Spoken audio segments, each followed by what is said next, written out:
आज हम लोग छात्रों कक्षा 10 विषय गणित यूपी बोर्ड सन 2023 जिसका पेपर कोड है 822 DB को हम लोग हल करेंगे। और इसमें जो क्वेश्चन नंबर 1 से लेकर 20 तक ऑब्जेक्टिव टाइप के जो क्वेश्चन दिए हुए हैं, सबसे पहले आज हम लोग इनको हल करेंगे। देखते हैं हम लोग इनके कौन से आंसर सही हैं। ये बहुविकल्पी टाइप के क्वेश्चन हैं। क्वेश्चन नंबर पहला है, किन्हीं दो धनात्मक पूर्णांकों a और b के लिए पहला विकल्प है a बराबर मासा a, b गुणे b। दूसरा है a गुणे b बराबर लासा a, b। तीसरा विकल्प जो सी नंबर है वो कह रहा है b बराबर मासा a, b गुणे लासा a, b। और इसका जो लास्ट विकल्प है लिख रहा है a गुणे b बराबर मासा a, b गुणे लासा a, b। तो देखिए छात्रों, इसमें कौन सा विकल्प सही है। हम लोगों छात्रों सूत्र पढ़ा है कि पहली संख्या गुणे दूसरी संख्या बराबर मासा गुणे लासा। ये हम लोगों ने फार्मूला पढ़ा है। तो देख लीजिए, इसने पहली संख्या को क्या माना a, दूसरी को क्या माना b। तो ये हो गया हमारा a गुणे b बराबर मासा गुणे लासा।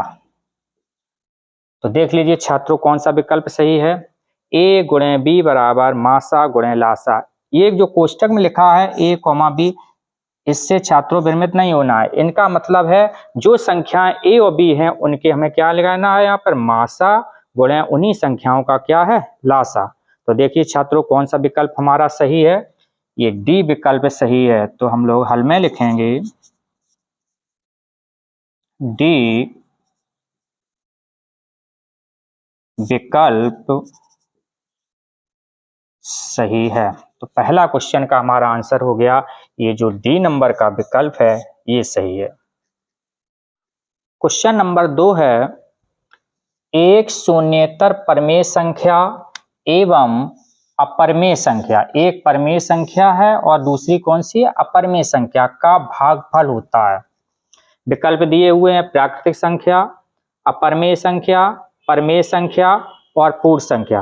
देखिए छात्रों, हम लोग जानते हैं, हम मानते हैं कि माना कि कोई परमेय संख्या ले ली, चाहे कौन सी ले लो, 2 ले लो, 3 ले लो, 5 ले लो, 7, कोई भी ले लो। एक अपरमेय ले लें। अपरमेय संख्या मान लो हमने ले लिया क्या, √2 ले लिया। √2 कैसी संख्या है, अपरमेय संख्या है। अब वो क्या कह रहा है, भागफल। चलो भागफल निकाल लो, भागफल निकाल लो। परमेय में जो हमारी परमेय संख्या है उसमें अपरमेय संख्या का भाग लगा दीजिए। संख्या का लगाइए भाग। परमेय संख्या 2, अपरमेय संख्या √2। तो ये 2 को हम लिख सकते हैं √2 गुणे √2 और नीचे √2, √2 से √2 कट गया, कितना बचा, √2। तो √2 कैसी संख्या है, एक अपरमेय संख्या है। तो देख लीजिए छात्रों, कौन सा विकल्प सही है। पहला में तो प्राकृतिक संख्या है, दूसरा ये बी नंबर है, ये देखिए बी वाला सही है। तो हम लोग लिखेंगे छात्रों हल में विकल्प बी सही है। इसका कौन सा विकल्प हो गया, बी हो गया छात्रों। क्वेश्चन नंबर 3 में क्या कह रहा है, यदि m बराबर 5 और n बराबर m+7 हो तो √m² + n² का मान ज्ञात कीजिए। देखिए छात्रों, कैसे हल करेंगे। इससे दिया है m बराबर कितना है, 5 और ये लिखा है n बराबर m+7। m का मान इसमें रख दीजिए। तो n बराबर m का कितना है, 5, तो m के स्थान पे 5 रख दीजिए +7। तो यहाँ से n निकल आएगा 7 और 5 12, ये निकल आया। n बराबर 12 हो गया और m बराबर 7। हमें मान काय का निकालने हैं, √m² + n²। चलो हल कर लेते हैं। √m, m का मान कितना है, 5 का स्क्वायर, n का मान कितना है, 12। 12 का स्क्वायर, तो अंडर रूट 5 का वर्ग हो गया 25, 12 का वर्ग हो गया 144, जोड़ दीजिए 169। 169 का वर्गमूल कितना होता है? 13। तो देख लीजिए छात्रों कौन सा विकल्प सही है? ये सी विकल्प सही है। तो हम लोग लिखेंगे हल में सी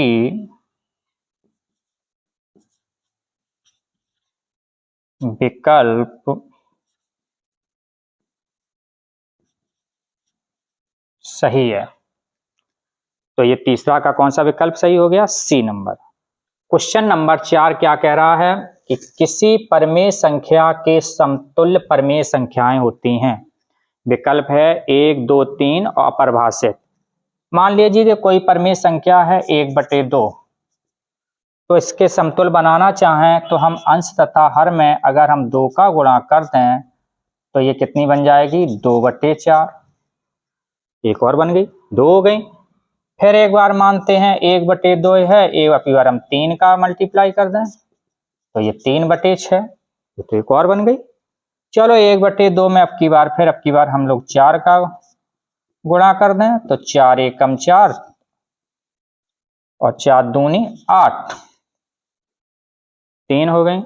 चलो एक बार फिर हम लोग एक गुणा और कर सकते हैं, 5 का गुणा कर दें तो 5 एकम 5, 5 दूनी 10 और बन गई। ऐसी तो हम एक बार 2 का, 3 का, 4 का, 5 का, 6 का, 7 का, 8 का, जहाँ जितनी संख्याओं गुणा करते रहें तो इनकी का कोई काउंटिंग निश्चित है? नहीं है निश्चित। इसकी हम ऐसी परमेय संख्या समतुल्य निकालें तो इसकी कितनी निकलेंगी? अनंत निकलेंगी। उसी को हम लोग कहते हैं अपरिभाषित। तो देख लीजिए कौन सा विकल्प सही है? चौथा विकल्प सही है। तो हम लोग लिखेंगे हल में डी विकल्प सही है। पेपर में अपरिभाषित लिख के आ जाए या अनंत लिखकर आ जाए या सिंबल ऐसा बन के आ जाए तो इन तीनों का मतलब एक ही होता है, चाहे उसे हम अपरिभाषित कहें, चाहे अनंत कहें, चाहे ये सिंबल अनंत का बन के आ जाए। ठीक है छात्रों। क्वेश्चन नंबर 5 है a1x plus b1y plus c1 बराबर 0 तथा a2x plus b2y plus c2 बराबर 0 दो रैखिक समीकरण हैं। कैसे समीकरण है छात्रों? रैखिक समीकरण है। तो ये कह रहा है a1/a2 बराबर b1/b2 बराबर c1/c2 हो तो। हमने छात्रों आपको कंडीशन पढ़ाई थी, तो बताइए छात्रों काहे की कंडीशन है? तो देखिए ये छात्रों जो कंडीशन है, पहले नंबर पे ये कहा है रेखाएं समांतर हैं, समांतर की तो कंडीशन है नहीं। दूसरे नंबर पर रेखाएं समपाती हैं। तो ये कौन सा विकल्प सही है? बी विकल्प सही है। ये कंडीशन होती है जब दोनों रेखाएं कैसी होनी चाहिए? समपाती हों, तब a1/a2 बराबर b1/b2 बराबर c1/c2। तो हम लोग छात्रों लिखेंगे हल में बी विकल्प सही है। बी विकल्प सही है। तो a1/a2 बराबर b1/b2 बराबर c1/c2 अगर हों तो दोनों रेखाएं कैसी होंगी? ये समपाती होंगी। ये समपाती होने का प्रतिबंध है। क्वेश्चन नंबर 6 किसी संख्या का 1/3 भाग क्या दिया है? 1/3 भाग 21 है तो वह संख्या होगी। ऑप्शन दिए हुए हैं 21, 42, 63 और 84। देखिए छात्रों कैसे हम हल करेंगे इसे। हमने माना कि संख्या बराबर x। प्रश्नानुसार क्या कह रहा है कि किसी संख्या का 1/3, संख्या है x का 1/3, 3 का लगा दीजिए भाग, 1/3 किसके बराबर है? ये 21 के बराबर है। तो संख्या ज्ञात कीजिए। चलो x का मान निकाल लो, बटे 1 मान के क्रॉस मल्टीपल कर लो। 1 का x में होगा x ही रहेगा, 3 का 21 में होगा तो 21×3 = 63। देख लीजिए संख्या हमने क्या मानी थी? x, तो x का मान कितना आ गया? 63। तो हमारी संख्या कौन सी हुई? 63। विकल्प देख लीजिए कौन सा सही है? सी विकल्प सही है। तो हम लोग छात्रों लिखेंगे हल में सी विकल्प सही है।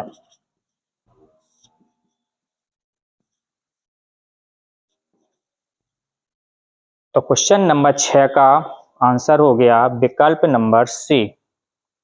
क्वेश्चन नंबर 7 छात्रों क्या कह रहा है कि यदि द्विघात समीकरण x square plus 2x minus P बराबर 0 का एक मूल -2 हो तो पी का मान ज्ञात कीजिए। काय का मान निकालना है हम लोग छात्रों? पी का मान निकालने हैं। देख लीजिए ये कैसे हल होगा। द्विघात समीकरण दिया हुआ है, क्या दिया है? X square plus 2x minus P बराबर 0। इस सवाल में ये कहा गया है कि इसका एक मूल जो है कितने के बराबर है? -2 के बराबर है। तो इसमें हम लोग क्या करेंगे, x बराबर -2 रखने पर जहां जहां x दिखा वहां पर -2 रख दीजिए। तो ये x है, x के स्थान पर -2 का वर्ग प्लस ये वाले 2 ये लिखे, ये देखो x आ गया, x के स्थान पर -2 और माइनस के p बराबर 0। ऋण 2 का वर्ग 2 दूनी 4, वर्ग से ऋण चिन्ह खत्म हो जाएगा तो 4 आ गया, प्लस माइनस 2 दूनी 4 माइनस के p बराबर 0। ये देखिए -4 प्लस 4 कट गए तो ये बचा -p बराबर 0 अर्थात p बराबर 0। तो p का मान ये पूछा था, ये p का मान कितना निकल के आ गया? 0। देख लो कौन सा विकल्प सही है। ये पहला विकल्प सही है। तो हम लोग हल में लिखेंगे कि ए विकल्प सही है। तो ये क्वेश्चन का हल हो गया हमारा कि विकल्प ए सही है। क्वेश्चन नंबर 8 है, दो त्रिभुजों के क्षेत्रफलों का अनुपात उनकी संगत भुजाओं के अनुपात के वर्ग के बराबर हो। तो छात्रों हम लोगों ने प्रमेय पढ़ी है कि यदि दो त्रिभुज के क्षेत्रफलों का अनुपात उनकी संगत भुजाओं के अनुपात के वर्ग के बराबर हो तो वो त्रिभुज कौन सा होता है? समरूप त्रिभुज होता है। तो देख लीजिए छात्रों कौन सा विकल्प है। पहले में तो समबाहु त्रिभुज है, दूसरे में विषमबाहु त्रिभुज है, तीसरे नंबर पे समरूप है और चौथे में समद्विबाहु त्रिभुज है। तो देख लीजिए कौन सा विकल्प सही होगा। इसका सी विकल्प सही होगा। तो हम लोग हल में लिखेंगे सी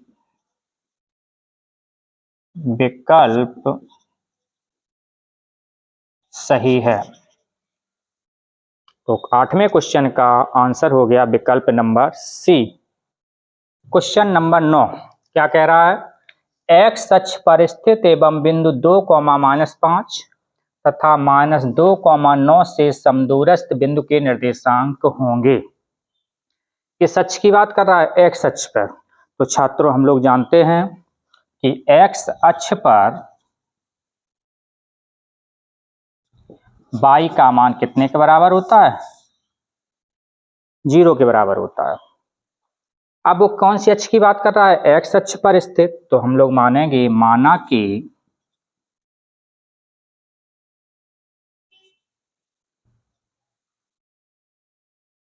एक्स अक्ष पर स्थित बिंदु के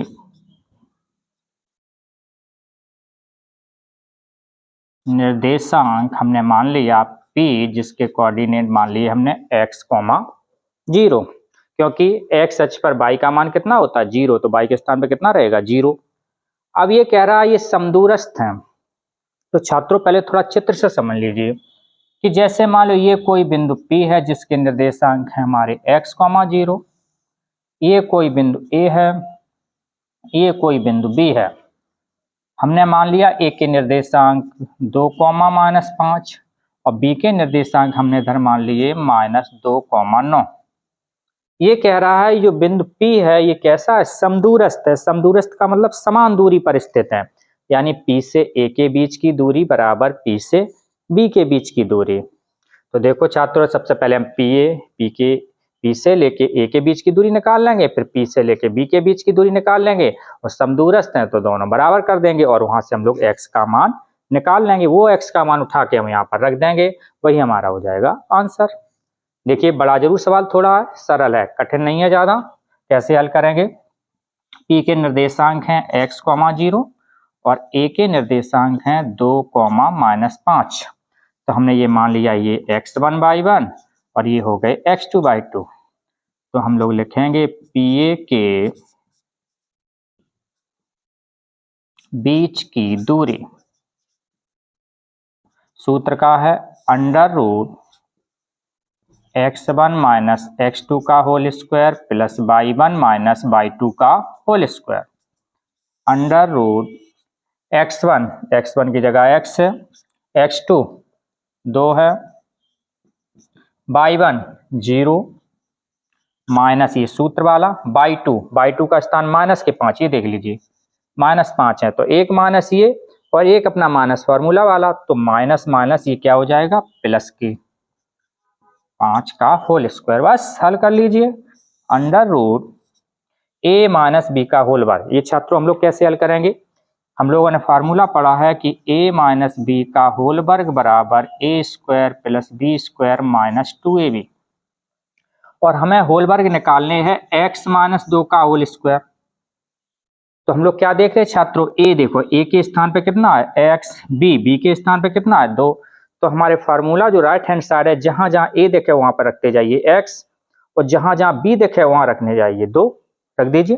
तो सबसे पहले a वर्ग a के स्थान पे कितना है x, तो ये हो गया x का वर्ग। b वर्ग b के सामने कितना है 2, तो 2 का वर्ग माइनस ये सूत्र वाले 2, फिर हो गया a के स्थान पे कितना है x, तो x रख दीजिए।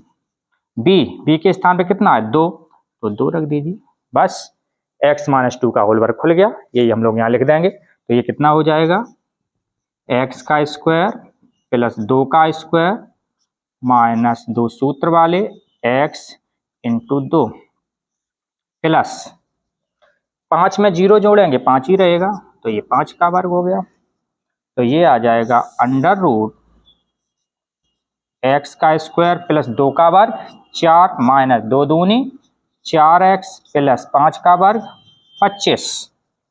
अब हम लोग क्या करेंगे छात्रों, चलो क्रम से लिखा दीजिए x² 2 घात वाले फिर 1 घात वाले 4x, अब प्लस के 25 और प्लस के 4, 25 और 4 जोड़ दो प्लस के कितने हो जाएंगे 29। तो ये हमारी दूरी निकल आई P से लेके A के बीच की। तो PA के बीच की दूरी हमारी ये हो गई। अब हम लोग छात्रों क्या निकालेंगे, P से लेके B के बीच की दूरी। तो P के निर्देशांक कितने हैं देखिए x, 0 और B के निर्देशांक कितने हैं -2, 9। ये भी क्रम से मान लेंगे x1/1 x2/2। अब हम लोग निकालेंगे PB के बीच की दूरी।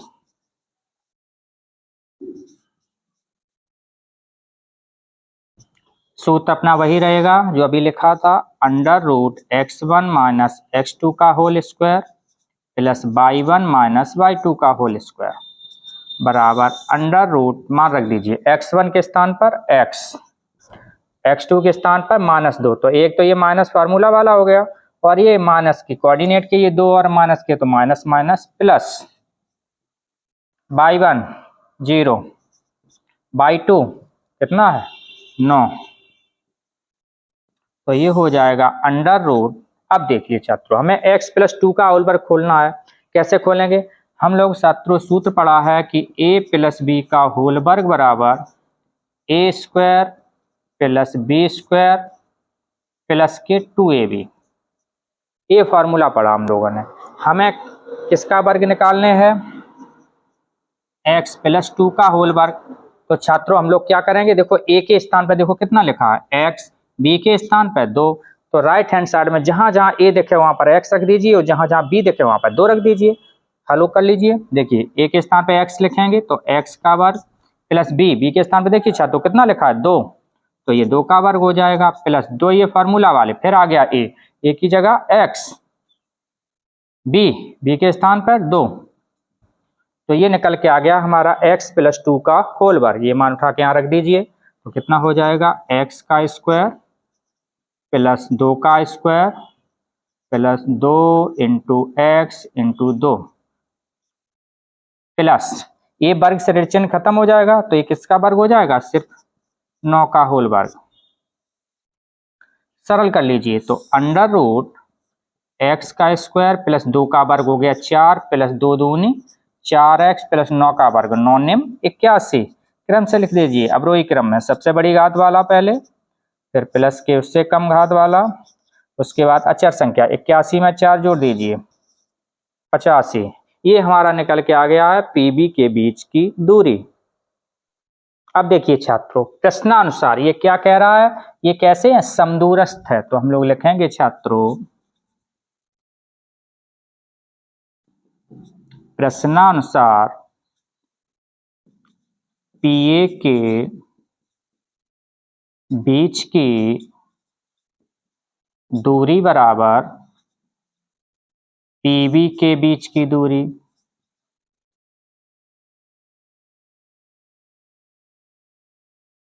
क्योंकि इसने कहा समदूरस्थ है, तो पी से ए के बीच की दूरी होगी उतनी पी से लेके बी के बीच की दूरी। अभी छात्र हम लोग निकाल चुके हैं, पी ए का मान कितना आया था, under root x square minus के 4x प्लस के 29 बराबर पीबी का मान कितना आया था, under root x square plus 4x plus के 85। अब हमें कैसे हल करना है, अंडर रूट दोनों हटाने हैं, तो कैसे हटाएंगे, दोनों पक्षों का वर्ग करने पर, दोनों पक्षों का वर्ग करने पर।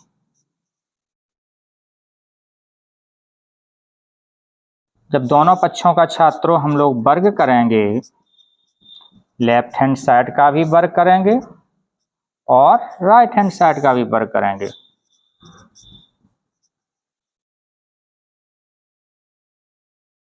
तो ये वर्ग से ये दोनों अंडर रूट हट जाएंगे, कितना बचेगा, x square minus 4x plus के 29 equal to x square plus 4x plus के 85। क्या करेंगे, पक्षांतर कर लीजिए सब, एक्स स्क्वायर माइनस के 4x प्लस के 29। अब देखिए छात्रों, जब राइट हैंड साइड वाले लेफ्ट हैंड साइड की तरफ आएंगे, यानी हम पक्षांतर कर रहे हैं, तो सबके चिन्ह बदल जाएंगे, प्लस के होंगे भी सब माइनस के हो जाएंगे, और जो माइनस के होंगे भी सब काय के हो जाएंगे, प्लस के हो जाएंगे। तो देखिए इसमें सभी प्लस के हैं, इसलिए इधर आए सब माइनस के हो जाएंगे, एक्स स्क्वायर प्लस वाला माइनस का प्लस वाले 4x माइनस के प्लस वाले जो 85 हैं ये इधर आएंगे, काय के हो जाएंगे, माइनस के, बराबर में कितना बचेगा, 0। तो देखो एक्स स्क्वायर से एक्स स्क्वायर गया कट। देखो ऋण के 4x ये है और ऋण के 4x ये है, तो दोनों ऐड हो जाएंगे, जोड़ लीजिए 4 और 4 कितने हो गए, 8x। इधर देख लीजिए ऋण के कितने हैं 85 और धन के कितने हैं 29, घटा दीजिए, 5 में से तो 9 घटे नहीं गया, हाँ से ले लो, 15 में से 9 गई, 15 में से 9 गई 6, यहाँ बचा 7, 7 में से 2 गया 5, काय के बचेंगे ये माइनस के, तो ये हो गया माइनस के 56 बराबर 0। यहाँ से हम लोग x का मान निकालना चाह रहे हैं, तो ऋण वाले उस तरफ जाएंगे तो काय के हो जाएंगे, धन के, तो x बराबर 56 बटे माइनस के 8, 8 के पारे काट दो, 8 सत्ते 56, तो x बराबर आ गया माइनस के 7। तो छात्रों देखो हमने p के निर्देशांक माने थे x, 0, तो x का मान कितना निकला माइनस के 7, 0। तो देख लीजिए छात्रों कौन सा विकल्प सही है, देख लीजिए पहला तो है 0, -7, दूसरा है -7, 0, तो यही विकल्प सही है हमारा। कौन सा वाला सही है, बी विकल्प। तो हम लिखेंगे छात्रों कि बी विकल्प सही है। तो क्वेश्चन नंबर 9 का कौन सा विकल्प सही है, बी विकल्प सही है।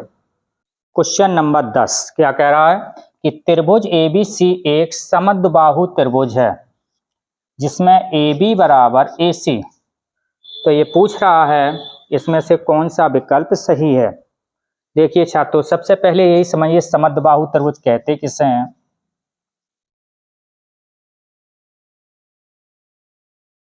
समद्विबाहु मतलब सम का मतलब होता है समान, द्वि का मतलब दो, बाहु को मतलब भुजा। जिसकी दो भुजाएं समान हो तो ऐसे त्रिभुज को हम लोग छात्रों क्या कहते हैं? समद्विबाहु त्रिभुज कहते हैं। अब इसमें कहा गया है, देखिए चित्र से समझ लीजिए, ये त्रिभुज है अपना, जैसे हमने बिंदु डाल दिया ए बी से। अब ये कह रहा है कि ए बी बराबर ए सी, यानी ए बी ए से लेके बी, जो ए बी भुजा है उस किसके बराबर है? ए से लेके सी, ए बी ए सी के बराबर है। तो छात्रों हम लोगों ने पढ़ा है कि जब दो भुजाएं बराबर होती हैं तो उनके संगत कोण भी आपस में बराबर होते हैं। तो देख लीजिए संगत कोण, देख लीजिए इसका संगत, ये देख लीजिए, ये भुजाएं दो बराबर हैं, तो ये देखिए ये कोण और ये कोण, इन दोनों की कोण है। तो कोण बी किसके बराबर होगा? कोण सी के बराबर होगा। जब दो भुजाएं बराबर होती हैं तो उनके संगत कोण भी आपस में बराबर होते हैं। तो देख लीजिए छात्रों कौन सा विकल्प सही है। पहले में तो दिया है कि कोण बी ग्रेटर देन कोण सी, ये तो हो नहीं सकता। बी में दिया है कोण बी लेस देन कोण सी, ये भी नहीं हो सकता है। चौथे में दिया है कोण B less than equal to कोण सी, ये भी नहीं हो सकता है। तो कौन सा विकल्प सही है? ये सी देख लिए, कोण बी बराबर कोण सी। तो कौन सा विकल्प सही है? सी विकल्प सही है। तो छात्रों हम लोग हल में लिखेंगे कि सी विकल्प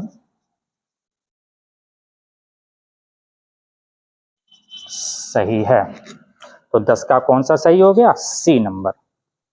क्वेश्चन नंबर 11 क्या कह रहा है कि एक त्रिभुज एबीसी में ए बी बराबर दिया है 6√3 सेंटीमीटर, ए सी बराबर दिया है 12 सेंटीमीटर और बी सी बराबर कितना दिया हुआ है?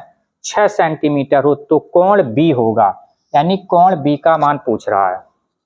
देखिए कैसे हल करेंगे, थोड़ा चित्र से समझ लीजिए। जैसे हमने मान लिया ये चित्र बना लिया, कोई बिंदु डाल दीजिए ए बी सी। अब देखिए क्या क्या दिया है, ए बी बराबर 6√3, ए बी बराबर ये है 6√3, ए सी बराबर 12, ए सी हो गया ये 12, बी सी बराबर 6, तो बी से सी के बीच की दूरी कितनी हो गई? 6 सेंटीमीटर। हम लोगों छात्रों पाइथागोरस प्रमेय पढ़ी है। क्या पढ़ी है पाइथागोरस प्रमेय? कि कर्ण का वर्ग बराबर आधार का वर्ग प्लस लंब का वर्ग, यानी ए सी वर्ग बराबर ए बी वर्ग प्लस बी सी वर्ग। ये छात्रों हम लोगों ने पाइथागोरस प्रमेय पढ़ी है। अगर लेफ्ट और राइट दोनों बराबर आ जाएं तो हम जान लेंगे कि ये कौन सा त्रिभुज है? समकोण त्रिभुज है। तो चलो चेक करते हैं। ए सी का मान कितना है? 12 है। ए बी का मान 6√3 का वर्ग प्लस बी सी का मान 6, 12 144। इसका वर्ग देख लीजिए छात्रों, 6√3 का वर्ग बराबर हो जाएगा 6√3 गुणे 6√3। देख लीजिए परमेय संख्या का परमेय संख्या यानी पूर्ण संख्या का पूर्ण संख्या में 6 का 6 में गुणा हो जाएगा, 6 छंग 36, और ये अपरमेय संख्या का अपरमेय संख्या में गुणा। तो √3 का जब √3 में गुणा करेंगे तो अंडर रूट खत्म हो जाएगा, कितना बचेगा? सिर्फ 3। तो इसका गुणा कर दो, 3 18 की 8, हाथ से लगा 1, 3 3 9 और 1 10। तो 6√3 का वर्ग हो गया हमारा कितना? 108। तो ये तो हो गया 108 प्लस 6 का वर्ग, तो हम लोग जानते ही हैं 6 छंग 36, तो 144 बराबर जोड़ दीजिए, 8 6 14 की 4, हाथ से लगा 1, 3 और 1 4 और 1। लेफ्ट और राइट के देखो दोनों मान बराबर आ गए, तो हम कह सकते हैं ये त्रिभुज है वो कैसा? एक समकोण त्रिभुज है जिसका कोण बी कितने अंश का होता है? ये 90 अंश। तो देख लीजिए छात्रों कौन सा विकल्प सही है। पहले में तो 120 है, दूसरा नंबर है ये बी। तो हम लोग लिखेंगे विकल्प बी सही है। तो कोण बी का मान कितने अंश हो गया?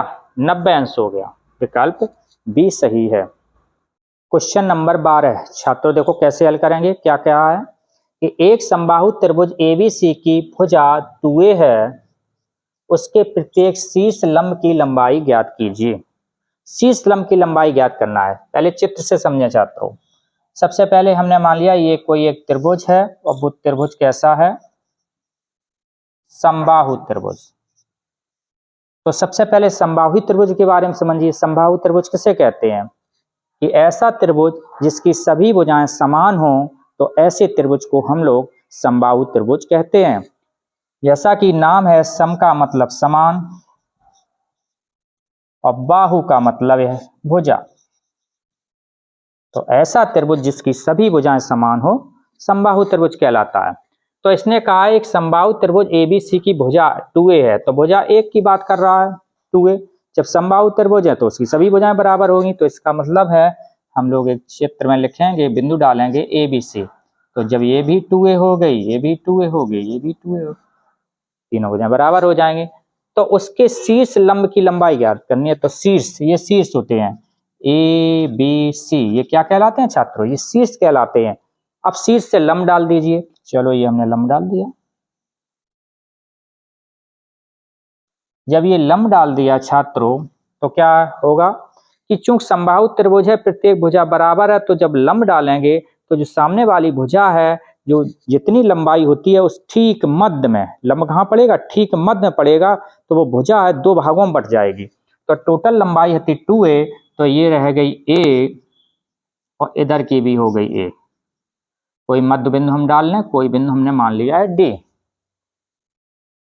तो कह रहा है उसके शीर्ष लंब की लंबाई, इसी को कहते हैं शीर्ष लंब। ये लंबाई हमें निकालनी है, काय का मान निकालने हैं? a से लेके d के।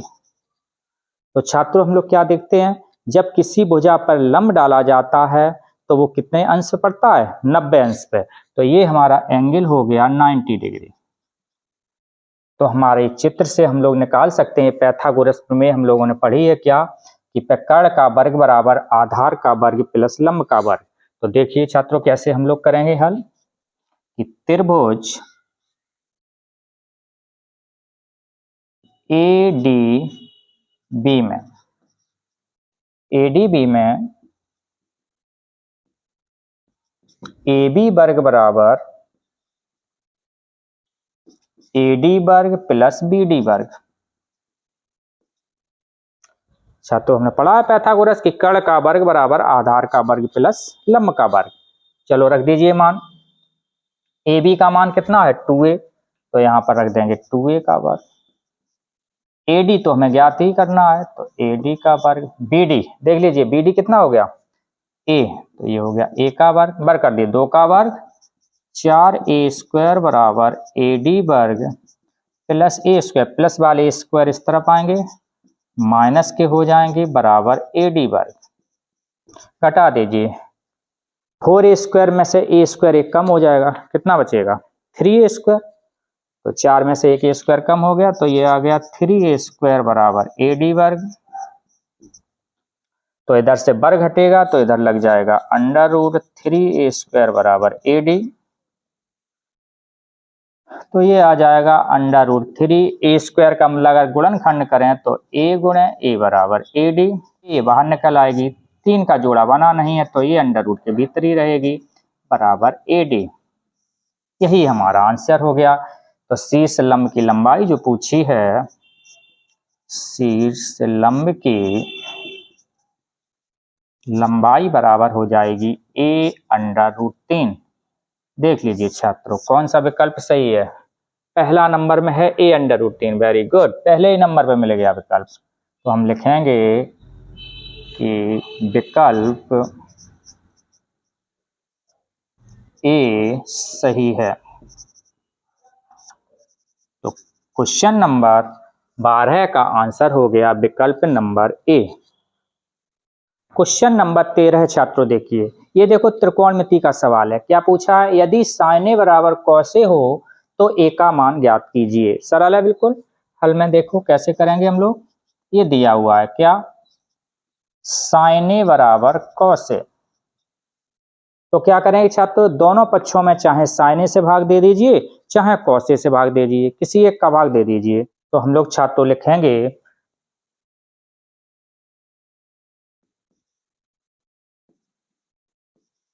दोनों पक्षों में कौसे से भाग देने पर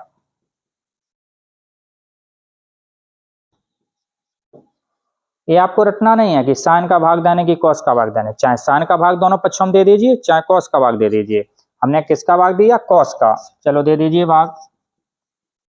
तो ये हो जाएगा साइन ए बटे कॉस ए बराबर कॉस ए बटे कॉस ए। ये देखो छात्रों समान हते एक बार कट गए। ये छात्रों हम लोगों ने फार्मूला पढ़ा है, साइन थीटा बटे कॉस थीटा क्या होता है? Tan theta. तो हम लिखेंगे साइन ए बटे कॉस ए बराबर क्या हो जाएगा? टेन ए। थीटा के स्थान पे ए है तो हम लोग ए लिखेंगे 1। अब छात्रों टेबल में आ जाओ।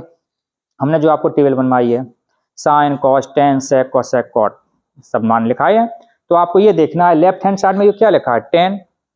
तो टेन ही में आपको देखना है टेन में 1 कितने अंश का मान है बताओ? 45 अंश का। तो हम इसे 1 को लिख सकते हैं टेन ए बराबर टेन 45 अंश। दोनों तरफ से टेन टेन हट गए तो क्या हो जाएगा यहां से? ए बराबर 45 अंश। तो देख लीजिए छात्रों यही पूछा था, ए का मान बताओ। तो देख लो कौन सा विकल्प सही है? सी। तो हम लोग लिखेंगे छात्रों विकल्प सी सही है। तो क्वेश्चन नंबर 13 का विकल्प नंबर सी सही है। क्वेश्चन नंबर 14 ये भी देखिए छात्रों त्रिकोणमिति का ही है, सरल है। यदि a बराबर 30 अंश तो 1 प्लस टेन स्क्वायर ए बटे 1 प्लस कॉट स्क्वायर ए का मान ज्ञात कीजिए। और ये 4 विकल्प दिए हुए हैं। देखिए छात्रों कैसे हल करेंगे। क्या है कि हमें मान निकालने हैं 1 प्लस टेन स्क्वायर ए बटे 1 प्लस कॉट स्क्वायर ए। जबकि ये दिया है a बराबर कितने अंश है? 30 अंश। तो छात्रों हम लोग क्या करेंगे? जहां जहां a देखे वहां पर 30 अंश रख दीजिए। तो हम लोग लिखेंगे a बराबर 30 अंश रखने पर रख दीजिए तो हो जाएगा 1 प्लस टेन स्क्वायर 30 अंश बटे 1 प्लस कॉट स्क्वायर 30 अंश। अब छात्रों देखो हम लोगों ने जो टेबल पढ़ी है उस टेबल से हम लोग मान रखेंगे। तो टेन 30 का मान कितना होता है? 1 बटे अंडर रूट 3 और कॉट 30 का अंडर रूट 3। चलो रख देते हैं। तो ये हो जाएगा 1 प्लस टेन 30 का मान होता है 1 बटे अंडर रूट 3। ये वर्ग लगा तो हम लोग वर्ग लगा दें। 1 प्लस कॉट 30 का मान होता है अंडर रूट 3, वर्ग लगा तो वर्ग लगा देंगे। हल कर लेंगे तो ये हो जाएगा 1 प्लस 1 बटे 1 का वर्ग 1 ही रहेगा और अंडर रूट 3 का वर्ग, वर्ग से ही अंडर रूट समाप्त हो जाएगा तो ये बचेगा 3। फिर बटे में कितना हो जाएगा? 1 प्लस ए वर्ग से अंडर रूट खत्म हो जाएगा तो ये हो जाएगा 3।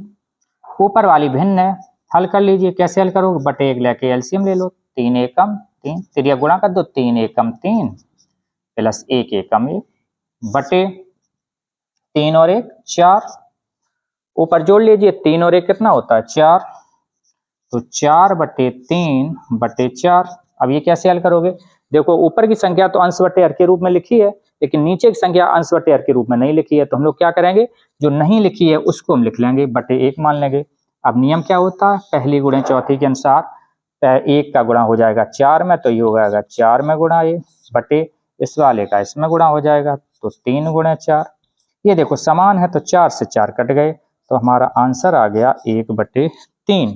तो देख लीजिए छात्रों कौन सा विकल्प सही है। पहले में तो 4 बटे 3 है, दूसरे में -1, तीसरे में 3 और चौथे में कितना है? 1 बटे 3। तो देख लीजिए कौन सा विकल्प सही है। डी नंबर हमारा विकल्प सही है। तो हम लोग छात्रों लिखेंगे विकल्प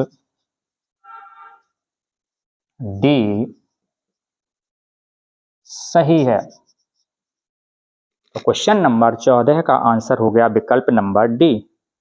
क्वेश्चन नंबर 15 देखिए छात्रों क्या कह रहा है। यदि गोले की त्रिज्या को दुगना कर दिया जाए तो उसके पृष्ठीय क्षेत्रफल में होने वाली प्रतिशत वृद्धि ज्ञात करना है। क्या ज्ञात करना है छात्रों? प्रतिशत वृद्धि। देखिए छात्रों कैसे हल करेंगे हम लोग। हमने माना कि सबसे पहले मान लिया हमने कि कोई एक गोला है जिसकी त्रिज्या हमने मान ली r। तो हम लोग लिखेंगे माना कि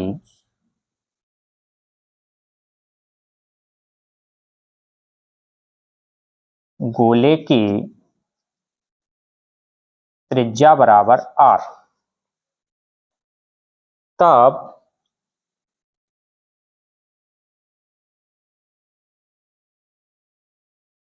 गोले का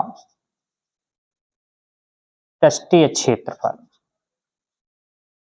हमने मान लिया गोले का पृष्ठीय क्षेत्रफल A1 बराबर 4 पाई आर स्क्वायर। ये छात्रों हम लोगों ने पढ़ा है गोले वाले चैप्टर में कि अगर किसी गोले की त्रिज्या r हो तब गोले का पृष्ठीय क्षेत्रफल बराबर होता है 4 पाई आर स्क्वायर। लेकिन प्रश्नानुसार क्या कह रहा है, यदि त्रिज्या को दुगना कर दिया जाए, जो पहले त्रिज्या थी उससे कैसी कर दें, दोगुनी कर दें। दोगुनी करने का मतलब जब ये त्रिज्या, ये गोला जो था पहले r थे, अब त्रिज्या r के स्थान पर कितनी कर दें हम लोग, 2r के बराबर कर दें। कितने बराबर कर दें, 2r के बाद। तो हम लिखेंगे प्रश्नानुसार त्रिज्या r के स्थान पे हमने कितनी कर दी, 2r। जब गोले की त्रिज्या को क्या गुना कर दिया जाए, 2 गुना कर दिया जाए, तो r के स्थान पर कितना कर दिया, 2r। तब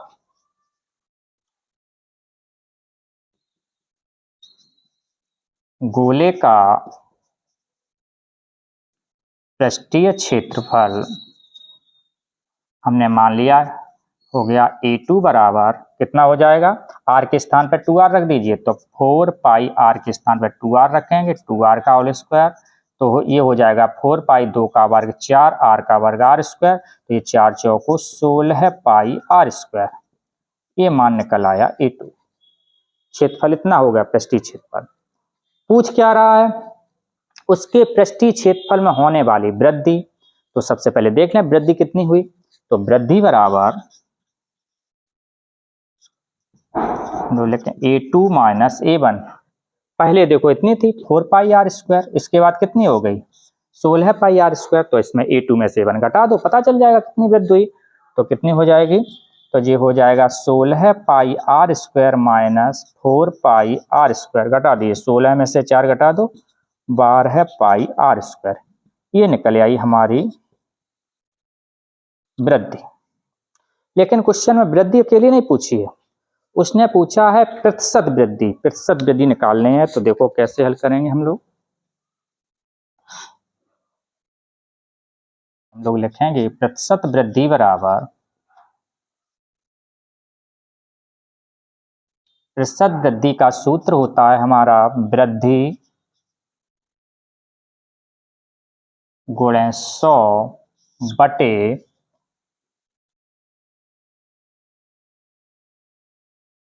प्रारंभिक गोले का पृष्ठीय क्षेत्रफल। गोले का पृष्ठीय क्षेत्रफल।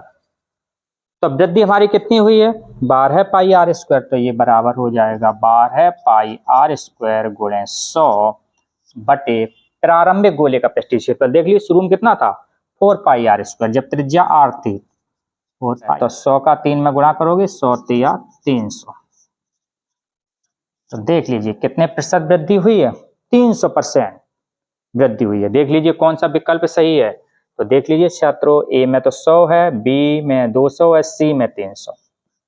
तो कौन सा विकल्प सही हुआ, हम लोग लिखेंगे छात्रों सी विकल्प सही है। कौन सा विकल्प छात्रों सही है, सी विकल्प सही है। क्वेश्चन नंबर 16 छात्रों क्या कह रहा है कि दो वृत्तों के व्यासों का अनुपात 4:9 है, तो वृत्तों की परिधियों में अनुपात ज्ञात करना। चित्र से समझे छात्रों कि जैसे हमने मान लिया कोई एक वृत्त ये है और एक दूसरा वृत्त एक और है, ये मान लीजिए ये दो वृत्त है। मान लिया पहले वृत्त की त्रिज्या है हमने मान लिया स्मॉल आर और दूसरे वृत्त की त्रिज्या है कैपिटल आर। तो सवाल में दिया है कि दो वृत्तों के व्यासों का अनुपात, यानी कि कैसे हल करेंगे हम लोग। व्यास किसे कहते हैं, दो गुना त्रिज्या, यानी त्रिज्या का दूना क्या कहलाता है व्यास। तो हम लोग सबसे पहले लिखेंगे क्या दिया है, दो वृत्तों के व्यासों का अनुपात, यानी पहले वृत्त का व्यास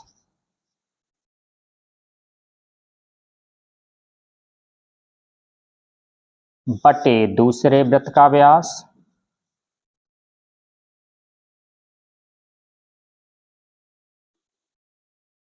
बराबर कितना अनुपात दिया है, 4:9, यानी कि 4/9 ये दिया हुआ है। पहले वृत्त का व्यास का तो ये हो गया 2r, दूसरे वृत्त का व्यास 2 कैपिटल आर, क्योंकि दूसरे की त्रिज्या कैपिटल आर ली और पहले की स्मॉल आर ली, बराबर 4/9। ये 2 से 2 कट गया, यहां से निकल आया स्मॉल आर बटे कैपिटल आर बराबर 4/9। अब वो अनुपात किसमें पूछा, परिधि में, तो हम लोग लिखेंगे पहले वृत्त की परिधि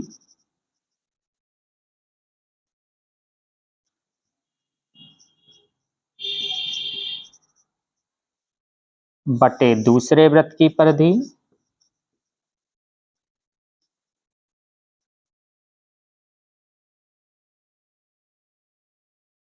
बराबर, ये ज्ञात करने है। तो परिधि किसे कहते हैं, 2πr। तो पहले एक त्रिज्या स्मॉल आर है तो ये 2πr स्मॉल आर हो जाएगी, दूसरे की 2π कैपिटल आर। यहां से 2π से 2π कट गया, यहां से निकल आया r बटे आर, यानी स्मॉल आर बटे कैपिटल आर। और ये मान किसके बराबर है, 4/9। तो इसका मतलब जो हमारा निकल के आया आंसर, वृत्तों की परिधियों में अनुपात कितने बराबर हो जाएगा, तो ये मेरा अनुपात आ गया, बराबर हो जाएगा 4:9। कोई फर्क नहीं पड़ेगा, जैसे का तैसा, जितना पहले था उतना ही रहेगा। तो देख लीजिए छात्रों, कौन सा विकल्प सही है, 4:9, बी नंबर। तो हम लोग लिखेंगे बी विकल्प सही है। तो क्वेश्चन नंबर 16 का बी विकल्प सही है। क्वेश्चन नंबर 17 में क्या कहा गया है, एक सारणी दी हुई है और का पूछा है निम्नलिखित सारणी का माध्य ज्ञात कीजिए। माध्य का मतलब होता है छात्रों समांतर माध्य। क्या होता है, समांतर माध्य। देखिए कैसे हल करेंगे हम लोग। सबसे पहले नंबर पे दिया है वर्ग अंतराल,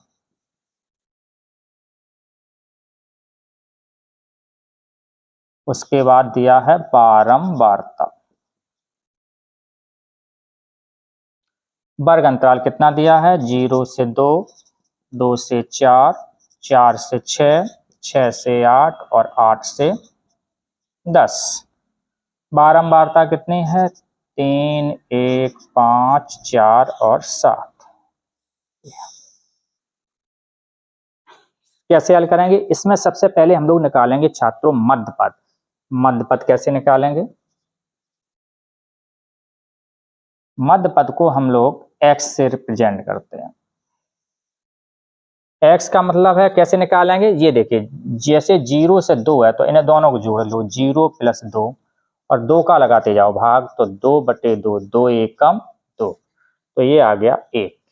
इसी प्रकार 2 और 4 को जोड़ लो, जैसे 2 से 4 है तो 2 में 4 जोड़ लो और 2 का भाग लगाते जाओ, तो 4 और 2 6/2, 2 तिया 6, 3, ये 3 आ गया।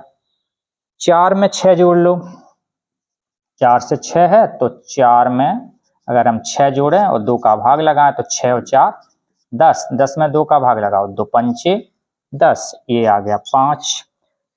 इसी प्रकार देखो 8 में 6 जोड़ेंगे, 8 और 6 14, 14 में 2 का भाग लगाएंगे तो कितना आ जाएगा 7, 10 और 8 18, 18 के आधे 9, यानी 2 का भाग लगाने का मतलब है आधे करते जाओ। इस प्रकार से हमने मध्यपद निकाल लिया। बारंबारता को हम लोग कहते हैं f।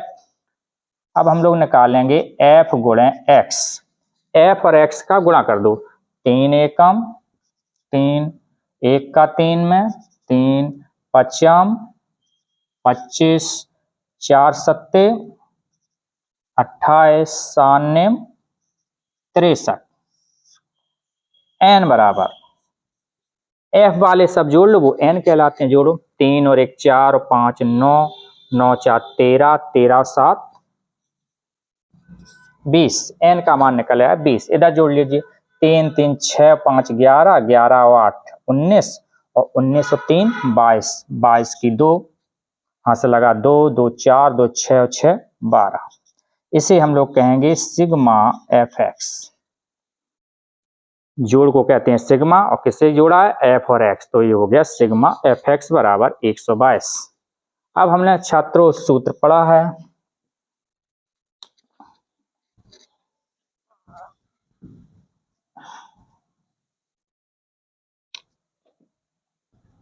क्या पढ़ा है माध्य का सूत्र, माध्य बराबर सिग्मा एफ एक्स बटे एन। सिग्मा एफ एक्स का मान कितना है 122, एन का मान कितना है 20, 2 के पार काट दो, 2 छंग 12, 2 एकम 2, 2 ढाई 20, तो ये हुआ 61 बटे 10। एक पे कितना जीरो है एक, तो एक अंक बाद दशमलव लगा दीजिए, तो 6.1, तो इसका माध्य आ गया 6.1। देख लो कौन सा विकल्प सही है, ये देख लीजिए डी नंबर, कौन सा विकल्प सही है डी। तो हम लोग कहेंगे छात्रों डी विकल्प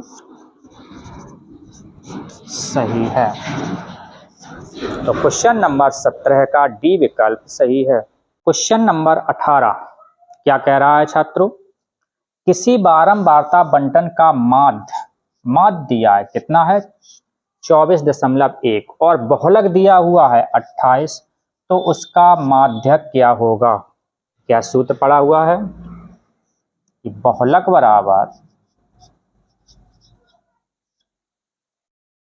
3 माध्यक -2 माध्य। ये हम लोगों ने फॉर्मूला पढ़ा है, इस चैप्टर से ये सवाल बताओ, सांख्यिकी से। बिल्कुल सही, सांख्यिकी का ये सवाल है। तो देखो छात्रों बहुलक का मान कितना दिया है 28, तो हम लोग 28 रख देंगे। 3 माध्यक हमें ज्ञात ही करने हैं, -2 माध्य का मान देखो कितना है 24.1, ये माध्य दिया है, तो ये हो जाएगा 3 माध्यक गुणा कर दो, 2 एकम 2, 2 चौको 8, 2 दूनी 4, एक अंक बाद दशमलव है, दशमलव लगा दीजिए। अब क्या करेंगे पक्षांतर कर लीजिए, तो ये हो जाएगा 28 माइनस वाले इधर आएंगे तो काय के हो जाएंगे प्लस के, बराबर 3 माध्यक।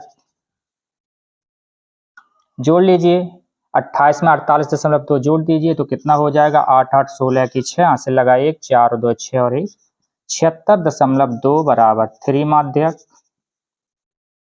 गुणा वाले 3 का नीचे भाग लगा दीजिए, 76.2 बटे 3 बराबर माध्यक। 3 के पार काट दीजिए, कितना का हो जाएगा 3 का जब इसमें भाग लगाएंगे तो हो जाएगा 3 दूनी 6, 1 बचेगा, 3 पचे 15 और 3 चौको 12।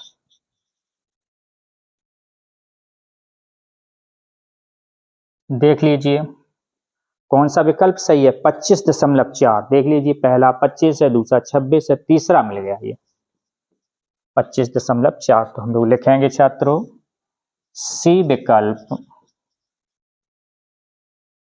सही है।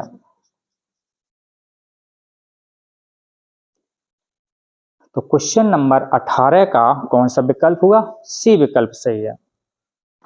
क्वेश्चन नंबर 19 में क्या कहा गया है छात्रों, बहुत सरल है। एक वर्ग अंतराल और बारंबारता की एक टेबल दी गई है और इसमें पूछा है कि उपर्युक्त बारंबारता बंटन में बहुलक वर्ग बताइए।